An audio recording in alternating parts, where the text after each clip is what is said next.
Nang lumapit si Chu Ziyu sa kanyang Auntie Luo ay agad naman itong nagbigay ng paggalang sa kanya. Inis lang naman siya na sinabihan ng kanyang Auntie Luo na hindi daw siya magtatagumpay sa kanyang binabalak kung kaya umalis na daw ito sa kanyang tabi. Hindi daw niya gusto ang iilan lalong-lalo na ang tao na katulad ng ating bida. Ang ating bida daw at ang isa niyang katauhan ay nagkamali ng pagpili sa simula pa lang. Wala naman pakialam si Chu Ziyu sa mga sinabi sa kanya ng kanyang Auntie Luo bagkus kanya lang itong sinabihan na ayos lang naman daw sa kanya kung hindi siya gusto ng kanyang Auntie Luo dahil wala naman daw siyang pakialam para dito. Hindi daw ba naisip ng kanyang Auntie Luo na nandito lang siya upang pasayahin ang kanyang Auntie Luo at bukod pa doon nandito din siya para sa item na compass, sinigawan lang naman siya ng kanyang Auntie Luo dahil kapag natalo sa kanilang pastahan ang kanyang isang katauhan ay ma-sealed siya sa loob ng kanyang katawan ng isang buwan. Wala daw ba siyang pakialam patungkol doon? Sumagot lang naman sa kanya si Chu Ziyu na kampante sa kanyang sarili dahil sa kanya daw opinyon ang kanyang Auntie Luo at ang kanyang Sister Luo ay magkatulad. Bukod pa daw doon kapag matalo sa kanilang pastahan ang kanyang Auntie Luo ay wala naman daw itong banta sa kanyang buhay, mawawala lang naman daw siya ng isang buwan. Mayabang pa na sinabihan ni Chu Ziyu ang kanyang Auntie Luo na sa katunayan daw hindi daw siya magkagusto sa kanyang Auntie Luo. Dinagdag pa ni Chu Ziyu habang biglang-bigla ang kanyang Auntie Luo na inaamin daw niya na mayroong lakas ang kanyang Auntie Luo na hindi masusukat at mayroong kagandahan na walang kapantay. Ang kanya daw alindog sa kanilang mga kalalakihan ay hindi malulutas ng sinuman. Pero kapag ang hindi daw niya gusto na babae ay hindi talaga niya gusto. Sinabi naman sa kanya ng kanyang Auntie Luo na noong nakaraan daw ay hindi yun ang sinabi niya sa kanyang isang katauhan. Sinabi daw niya sa kanya noong nakaraan na masyado siyang nahuhumaling sa kanya. Umarte naman si Chu Ziyu sa harapan ng kanyang Auntie Luo na nabigla, dahil talaga daw ba na mayroon siyang nasabi na ganoon sa kanyang Sister Luo noong nakaraan. Pero sa isip-isip naman ng ating bida na natatawa na kung ano naman daw ang paraan ng pagkakaiba ng kaisipan, upang makaramdam siya ng pagtataka sa personalidad ng kanyang isang katauhan, kahit na ang kanyang Auntie Luo ay kamukha ng kanyang Sister Luo, ay ayaw pa din daw niya sa kanya. Dahil hindi talaga niya maiiwasan na makaramdam sa kanya ng hindi balanse. Nagulat naman si Chu Ziyu nang tinanong sa kanya ng kanyang Auntie Luo na kung bakit naman daw. Nagtanong naman si Chu Ziyu sa kanya na kung ano naman daw ang kanyang ibig na sabihin. Ayon pa ng kanyang Auntie Luo na mayroong seryosong tanong na kung ano daw ba ang kanyang nagustuhan sa kanyang isang katauhan. Ipinikit naman ng ating bida na kanyang iniisip kung ano ang kanyang idadahilan sa kanyang Auntie Luo. Ayon pa niya na tama daw dahil nakita ng kanyang Auntie Luo ang mga nangyari kung kaya wala daw siyang pwede na itago sa kanya. Kaya lang naman daw niya nagustuhan ang kanyang Sister Luo dahil siya ay malakas, at maganda. Masyado daw ba siyang tanga para lang sa ganoong dahilan kung bakit nagustuhan niya ang kanyang Sister Luo sa ganoon lang kababaw. Mas lalo namang naging seryoso ang kanyang Auntie Luo sa mga dahilan ng ating bida kung bakit niya nagastuhan ang kanyang isang katauhan. Sinabi pa niya sa ating bida na ang kanya daw appearance at ng kanyang isang katauhan ay magkatulad lang, kahit na ang kanyang lakas ay katulad din sa kanya o sa halip, ayaw niya sa kanya dahil nandito siya, bilang siya, sigaw na sabi pa niya sa ating bida na kung balak daw ba nito na magselos siya sa kanyang isang katauhan para lamang sa kanya, para lamang magtagumpay sila sa kanilang kasuklam-suklam na binabalak. Napapaisip naman si Chu Ziyu sa mga sinabi sa kanya ng kanyang Auntie Luo dahil hindi daw niya inaasahan na mabilis mag-react ang kanyang Auntie Luo sa kanyang mga dahilan kung bakit niya nagastuhan ang kanyang Sister Luo kumpara sa kanya. Pero hindi daw ito maari, huli na daw para umatras siya sa kanyang mga plano para kanya siyang paibigin. Sabay na pabuntong hininga ang ating bida na kanyang sinabihan ang kanyang Auntie Luo. Na kahit ano pa man daw ang kanyang mga sasabihin, basta masaya lang daw siya ay masaya na din siya doon. Gulat na gulat naman ang kanyang Auntie Luo dahil binaliwala lang ng ating bida ang kanyang mga hinain sa kanya. Siya daw ay nakatayo sa tabi ng ating bida, at ngayon nakakaramdam daw siya ng pagkainip, dahil ba na binaliwala lang siya ni Chu Ziyu. Hindi daw ba niya mapapantayan ang kanyang isang katauhan para kay Chu Ziyu. Sabay tinawag niya ang pansin ng ating bida, pero sa kasamaan na palad ay hindi siya pinansin ng ating bida bagkus nakapikit lang ang mata nito na tila ba walang naririnig sa kanyang paligid. Bahagya naman lumapit ang Auntie Luo sa ating bida dahil hindi daw ba niya siya naririnig na kanya siyang tinawag. Ngunit nagulat naman ang Auntie Luo ng ating bida dahil bigla na lang hinawakan ng ating bida ang isang kamay nito. Ngiting sabi pa ng ating bida sa kanyang Auntie Luo dahil bakit daw niya siya tinawag na hoy hindi daw ganoon ang kanyang pangalan. Namumula naman ang mukha ng Auntie Luo ng ating bida na hindi makasalita na kanyang tinitingnan ang mukha ng ating playboy na bida. Sabay tumalikod ang ating bida dahil sa ngayon daw yun lang daw ang kanilang pag-usapan sa araw na ito. Kailangan na daw niyang umalis at bumalik sa kanyang pag-cultivate. Kung wala na daw itong ibang sasabihin sa kanya ay magpapaalam na siya. Ngunit napalingon naman ang ating bida sa kinatatayuan ng kanyang Auntie Luo dahil tinawag siya nito at halata sa mukha nito na nandidilim dahil sa sobrang inis sa ginawa sa kanya ng ating bida, saad pa niya kay Chu Ziyu na huminto daw ito sa kanyang paglalakad, at agad itong lumapit sa harapan ng ating bida dahil hindi daw niya siya hahayaan na umalis dito ngayon. Nagsalita naman si Chu Ziyu sa kanyang Auntie Luo na kung balak daw ba niya ngayon na kanya siyang dominahin. At sa totoo lang daw sumuko na siya sa ibinigay na kondisyon sa kanya ng kanyang sister Luo. Kung kaya balak na niyang bumalik upang ipagpatuloy ang kanyang pag-cultivate. Ngunit sa hindi inaasahan ni Chu Ziyu dahil mahigpit na hinawakan ng kanyang Auntie Luo ang isa niya na kamay. Sinabi pa sa kanya ng kanyang Auntie Luo na kung gusto daw ba niya siyang paibigin. Sumama daw ito sa kanya, nagtataka naman na tinanong ni Chu Ziyu ang kanyang Auntie Luo na kung saan naman daw silang dalawa pupunta. Sumagot naman sa kanya ang kanyang Auntie Luo na wala na daw siyang pakialam kung saan niya siya dadalhin. At makikita na agad nagpalabas ng teleportation portal ang Auntie Luo ng ating bida, samantalang si Chu Ziyu naman ay mayroong ngiting tagumpay dahil sa tingin daw niya makukuha na niya ang kanyang Auntie Luo sa mga oras na ito.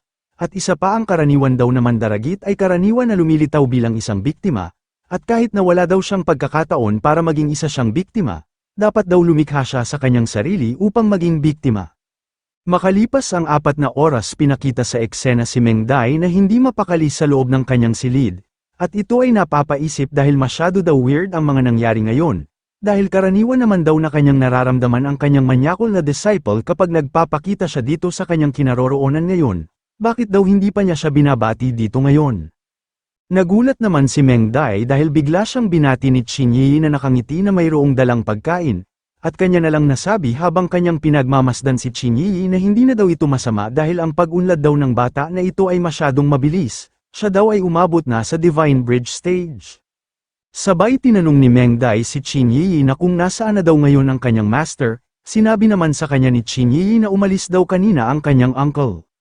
Pero sa isip-isip naman ni Qin Yi habang pinapawisan na sinabihan daw siya ng kanyang uncle master na ayaw niyang makita ang kanyang grandmaster na makikipaglaro sa iba pa niyang mga sisters, kaya hindi daw niya ipapaalam sa kanyang grandmaster na umalis ang kanyang uncle master kasama ang kanyang nakaputi na sister Luo. Nagtanong naman sa kanya si Meng Dai na kung mayroon daw bang nasabi sa kanya ang kanyang master na kung saan siya pumunta. Ayon naman ni Qin Yi habang pinapawisan na wala daw nasabi sa kanya ang kanyang uncle master nung siya ay umalis.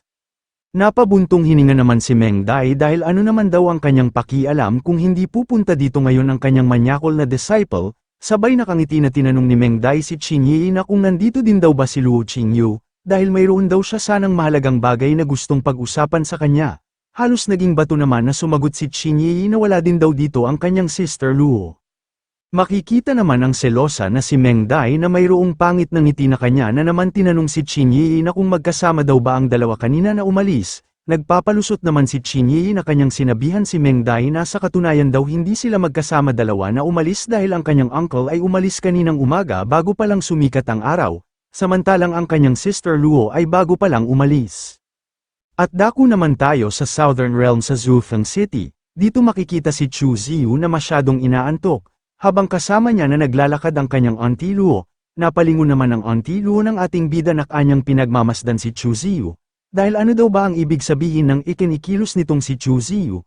Masyado daw ba siyang boring kapag kasama niya siya? Nagulat naman si Chu Ziyu na hindi makapaniwala dahil nagsaad ang kanyang Auntie Luo sa kanya na yakapin daw niya siya. Seryoso naman na tinitingnan ni Luo Qingyu si Chu Ziyu na kanya itong sinabihan na kung hindi daw ba niya narinig ang kanyang sinabi kanina. Si Chu Ziyu naman ay pinapawisan na nagdadalawang isip na kung susundin daw ba niya ang inutos sa kanya ng kanyang Auntie Luo. Sabay nagsalita si Chu Ziyu sa kanya habang nahihiya na ang pagpapalagayang loob daw sa pagitan ng mga lalaki at babae ay kailangang maging maingat, mangyaring igalang daw ng kanyang auntie ang kanyang sarili. Napapaisip naman si Luo Qingyu na kung ano daw ba ang ibig sabihin ni Chu Ziyu. Ang ibig daw ba niyang sabihin na hindi niya siya gusto? Sabay kinuha ni Luo Qingyu ang kamay ni Chu Ziyu at kanya itong pinahawak sa kanyang katawan, Saad pa niya na huwag daw haminin ng ating bida na maubos ang kanyang pasensya sa kanya. Sumagot naman sa kanya si Chu Ziyu na kahit makuha daw ng kanyang Auntie Luo ang kanyang katawan, kinakailangan pa rin daw ito ng tibok ng puso bago niya ito gawin. Napasigaw naman si Chu Ziyu dahil walang alinlangan na hinila siya ng kanyang Auntie Luo. Sabi pa sa kanya ng kanyang Auntie Luo na kung maglakas na loob pa daw siya ng maging walang galang muli sa kanya ay mapipilitan siya na lagyan siya ng curse na hindi na muling makahawak ng sinumang mga babae. Napapaisip naman si Chu Ziyu na itong babae daw na ito ay masyadong baliw. Samantala makikita naman dito si Ye Hongyu kasama si Tian Hong at ang isa pa na naglalakad at nag-uusap patungkol sa pagbisita dito sa Zufeng City ng isang pseudo-emperor ngayong araw. Natatawa naman na sinabihan ni Ye Hongyu ang dalawa na sumunod daw sila sa kanya at kanila silang bisitahin. Nagtataka naman ang dalawa sa tugon sa kanila ni Ye Hongyu dahil hindi daw ba ito natatakot na bumisita doon. Natulala naman si Tian Hong sa kanyang nasaksihan, at kanya na lang nasabi sa dalawa na kung tama daw na itong kanyang nakita ngayon, dahil pala nakita niya ang ating bida na naglalakad kasama si Luo Qingyu na masyadong dikit sa isa't isa. At nasabi na lang ni Tian Hong na si Chu Ziyu daw ay nakayakap sa pseudo-emperor. Tama daw ba ito o namalikmata lang siya? Sinabi naman ng isa pa niya na kasama na ang kayakap daw ngayon ni Chu Ziyu ay ang Tao Tai Empress na nagkaroon ng pagkakataon na makakuha ng emperor level noong panahon ng primordial era na naitala sa mga scrolls. Napalingon naman si Ye Hongyu sa dalawa na nagdadalawang isip na pinapawisan. Saad pa niya sa dalawa na kung itutuloy pa ba daw nila ang pagbisita sa pseudo-emperor. Sumagot naman ng isang lalaki na kung ano daw ba ang binabalak ni Ye Hongyu. Kitang-kita naman daw na nag-enjoy sila Chu Ziyu at ang pseudo-emperor. Ang pagbisita daw sa kanila ngayon ay ang pagiging hindi komportable sa kanila at maging sa kanilang lahat. Sabi naman ni Tian Hong sa dalawa na mas mabuti pa daw na pumunta na lang sila ngayon doon sa Taisu Holy Ground, para hindi silang dalawa malungkot. Tamang-tama daw ang desisyon na ito dahil kapag bumalik daw sila, at kanila din daw bigyan ng babala ang mga disciple ng kanilang pamilya na iwasan nilang ma-offend ang Taisu Holy Son. Sa ilang sandali pinakita sa eksena ang isang malaking gusali. At dito makikita ang Auntie Luo ng ating bida na masyadong nasarapan sa kanyang kinakain. Saad pa niya kay Chu Ziyu na halos maggagabi na daw. Sa tingin daw niya malapit na silang matalo sa kanilang pastahan laban sa kanya. Dinagdag pa niya na kung natarante na daw ba ito sa mga nangyari. Sumagot lang naman sa kanya si Chu Ziyu na kung sa tingin daw ba ng kanyang Auntie Luo na mayroon siyang pakialam sa kanilang pastahan na kanya siyang magawang mapaibig. Sa katunayan hindi naman daw niya talaga gagawin yun kahit mayroon pa silang pastahan ng kanyang sister Luo. Ang gawain daw na yun ay kawalang galang sa kanyang Auntie Luo. Hindi daw niya siyang magagawang mapaibig habang siya sa kanya ngayon ay puno ng kapintasan. Ang isa daw sa kanyang mga virtues ay magiging magalang sa lahat ng mga kababaihan. Nagtanong naman sa kanya ang kanyang Auntie Luo na kung ano na daw ngayon ang kanyang gagawin. Nakapikit lang naman si Chu Ziyu na kanyang iniisip na kung ano daw ba ang kanyang pwede na gawin. Ayon pa niya sa kanyang Auntie Luo na hindi naman daw siya ang isang tao na santo sa pagmamahal. At wala din daw siyang mga paraan upang mapaibig ang mga babae sa kanyang sarili. Naunawaan naman ng Auntie Luo ng ating bida dahil nakita daw niya na ang ating bida ay mayroong pakiramdam na kayang sukatin ang sarili. Sumagot naman si Chu Ziyu sa kanya na sa katunayan daw mas mataas pa ang yugto ng buhay na kanilang hinahangad. Ngunit ang pagmamahal ay palaging sobra-sobra, at ang kanyang Auntie Luo daw ay nag-cultivate sa paraan ng walang pusong paghabol sa langit ng natural. At nag-cultivate din daw siya ng paghahangad ng kalayaan. Seryoso naman na sinabihan ni Luo Qingyu ang ating bida na hindi na daw siya masama dahil nagawa pa daw niyang mabanggit sa kanya itong mga ito. Ang ibig daw bang sabihin nito na ang kanyang layunin ay palaging nakatadhana na mabigo, sa ganito daw na sitwasyon ay imposible sa kanya na siya ay mapaibig sa kahit sino man na tao. Itinaas naman ng ating bida ang kanyang isang kamay at nakatingin sa malayo, dahil ang lahat naman daw dito sa kalawakan ay mayroong sariling kabaliktaran. Naisip daw ba ito ng kanyang Auntie Luo? Nalaman din daw ba niya na ang dulo ng walang puso na daan ay masyadong mabagsik, at ang wakas ng daan ay wala ding puso? Naging seryoso naman ang mukha ng Auntie Luo ng ating bida nang binanggit din sa kanya ni Chu Ziyu na kapag si Ate Luo ay lumayo sa mortal na pagnanasa, kapag nakita ni Tita Luo ang apuyan sa walang puso ay nagsasama ang dalawa at maari na yun ang araw na mabuo ang iyong sariling paraan. At habang hindi pa rin maalis sa isip ni Luo Qingyu ang mga binanggit sa kanya ng ating bida, ay bahagya naman na napangiti ang ating bida dahil hindi daw niya sinasadyang nabanggit ang susi kung paano niya makuha ang loob ng kanyang Auntie Luo, kahit hindi daw niya nabasa ng buo ang comics na kanyang binasa noon, ang iba naman daw doon ay kanya pa rin naalala. Bahagya naman na bigla ang ating bida dahil bigla na lang nagtanong sa kanya ang kanyang Auntie Luo na kung ano daw ba ang kanyang dapat na gawin para lang mapaibig siya sa kanya. Tuwang-tuwa naman ang ating bida dahil sa wakas daw mukhang makukuha na niya ang puso ng kanyang Auntie Luo. Sinabi pa ni Chu Ziyu sa kanyang Auntie Luo na kung paano na lang daw kaya naibigay niya sa kanya bilang regalo ang Pseudo Emperor Compass, at matapos daw niyang ibigay sa kanya ang bagay na yun ay gagawin niya ang kanyang makakaya upang mapaibig lang sa kanya ang kanyang Auntie Luo. Tanong pa ng ating bida sa kanya na kung hindi pa ba daw naranasan ng kanyang Auntie Luo ang ganoon na pakiramdam sa kanyang puso. Sa isip-isip naman ng ating bida na ang kanya daw ginagawa ngayon ay tinatawag na patungo sa passive hanggang sa active, pinukaw daw niya ang emosyon ng kanyang Auntie Luo, kanya daw pinaramdam sa kanya ang isang pambihira na hindi pa niya naranasan. Kailangan din daw niya siyang dayin upang ibigay sa kanya ng kanyang Auntie Luo ang Pseudo Emperor Compass, habang siya ay kanyang nililigawan. Kapag makuha daw niya sa kanyang mga kamay ang kanyang Auntie Luo, ay ganoon na din ang kanyang Sister Luo, siya daw ay nakakuha ng 3 ibon sa isa lang na bato. Nagsalita naman si Luo Qingyu sa ating bida na ang katwiran daw ng ating bida ay mayroong katuturan, paano daw niyang magawang ma-cultivate sa pamamaraan nang hindi alam ang kanyang nasa puso. Kaya daw ba talagang iparamdam sa kanya ng ating bida ang ganoon na pamamaraan sa kanyang puso? Nakangiti lang naman sa kanya si Chu Ziyu na kanya itong kinindatan. Ayon pa sa kanya ng ating bida na magtiwala lang daw ito sa kanya, dahil ang ganitong sitwasyon daw ay wala lang sa kanya, pero sa isip-isip naman ng Auntie Luo ng ating bida na tama daw ang kanyang hinala dahil itong si Chu Ziyu daw ay maraming alam patungkol sa kanyang sitwasyon ngayon, at isa pa hindi siya nagkukulang sa mga babae. Maging si Tai Suzy ay nasa kanyang mga palad, marahil daw na itong bata na ito ay mayroong kakaibang kakayahan. Sabay nagsalita si Luo Qingyu kay Chu Ziyu na kanya daw ibigay sa kanya itong compass, ngunit pananagutan daw nito ang pagpapatibok ng kanyang puso, sumang-ayon naman ang ating bida na kanyang tinanggap ang alok sa kanya ng kanyang Auntie Luo. Ngunit makikita naman ng Sister Luo ng ating bida sa loob ng katawan ng kanyang Auntie Luo na masyadong galit na kanyang sinisigaw na kung ano daw ba ang ginagawa nilang dalawa, at kanyang pinagmumura ang ating bida, dahil naglakas daw ito ng loob na kunin ang pabuya at ibente siya ng napakahusay. Nagtanong naman sa ating bida ang kanyang Auntie Luo na kung ano daw ba ang kanilang unang gawin ngayon upang siya ay ma-inlove sa kanya. Sinabi naman sa kanya ng ating bida na mayroon daw siyang iilang galaw upang siya ay magkagusto sa kanya. Kinakailangan lang daw ng kanyang Auntie Luo na hindi gumanti sa kanyang mga gagawin. Pero sa isip-isip naman ng ating bida na kinakailangan daw na hindi siya makatanggap ng pambubugbog galing sa isang pseudo-emperor. Makikita naman sa mukha ni Chu Ziyu na masyadong hindi makapaniwala sa pinagsasabi sa kanya ng kanyang Auntie Luo. Dahil sinabi nito sa kanya na basta magawa lang daw ng ating bida na siya ay mapaibig sa kanya ay ayos lang ang lahat kahit ano pa man ang gawin nito sa kanya. Ngunit iwasan daw nito ang labis na pagkilos kung hindi daw niya masisiguro ang kanyang kaligtasan. Tanong naman ni Chu Ziyu sa kanya na kung ano daw ba ang ibig nitong sabihin na iwasan niya ang labis na pagkilos, masyado daw mahirap sa kanya kapag hindi niya gagawin ang kanyang pinagbabawal sa kanya ngayon, sa tingin daw niya kinakailangan na lang niyang ibalik itong compass at kalimutan na lang nila itong lahat.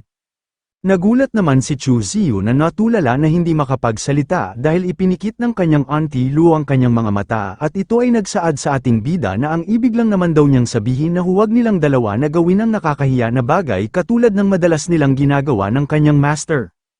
At makikita ang ating bida na napanganga at pinapawisan na hindi makapaniwala dahil ano daw bang ibig sabihin nitong kanyang Auntie Luo, palagi ba siyang sinisilip nitong babae na ito? At nakita din daw ba ng babae na ito ang kanyang pamamaraan sa paglabas ng kwarto habang nakahawak din sa dingding.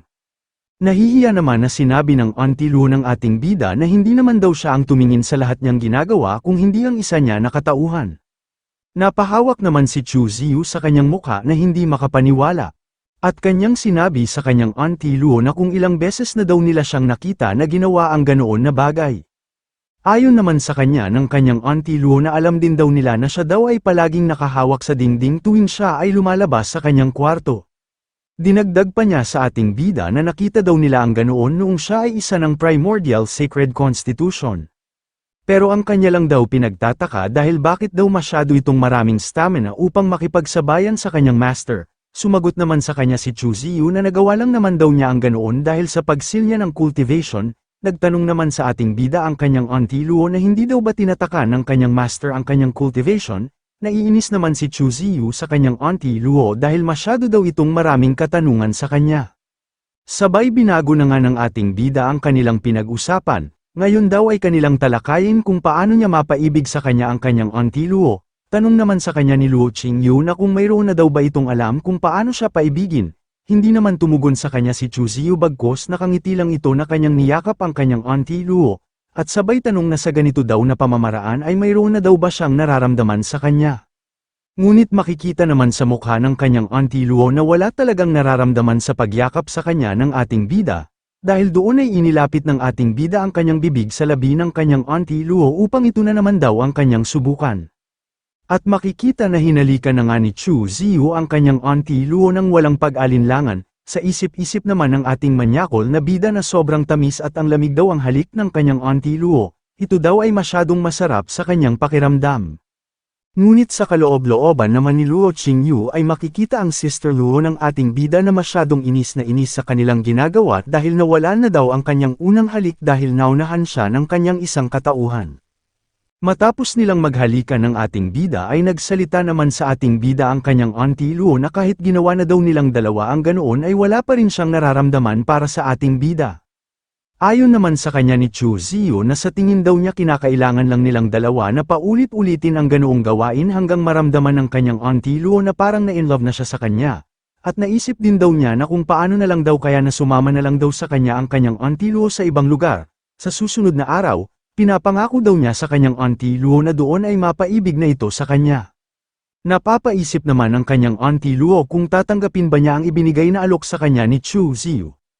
Makalipas ang ilang sandali ay makikita ang ating bida na naglalak sa labas upang bumalik na doon sa silid ng kanyang selosa na master, at nakangiti ito na kanyang iniisip na ngayon daw ay kanya nang naabot ang kanyang godly skill limit, kinakailangan daw niyang tumungo doon sa Tianyuan City bukas ng umaga kasama ang kanyang Auntie Luo, upang maghanap ng bangkay na Primordial Sacred Constitution. At makikita naman sa mukha ng ating bida na natatawa na mayroong mukhang malademonyong manyakol na nakalabas pa ang kanyang mahabang dila, dahil kapag kasama daw niya ang kanyang Auntie Luo ay walang sino man ang pwede na makapanakit sa kanya doon.